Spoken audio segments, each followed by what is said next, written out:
เอานักเรียนในโลกของพวกเรามีจักรมหาสมุทรมีจักรทวีปข่อยก็เป็นนักเรียนผู้หนึ่ง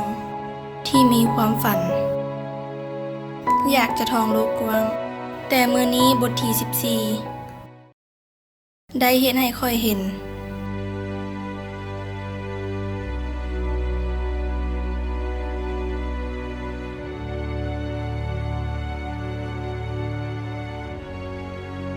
โลกของเฮาถูกทำลายไปหลายเหลือเกินจะมีอย่างเหลืออยู่บ่ไปเล่น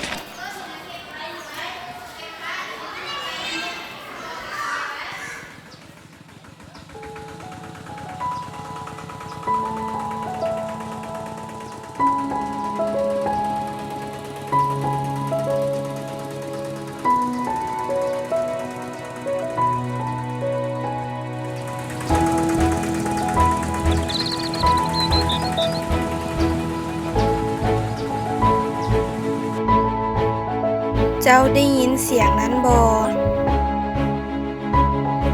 มันคือเสียงของโลกเฮาเรียกร้องขอการเปลี่ยนแปลง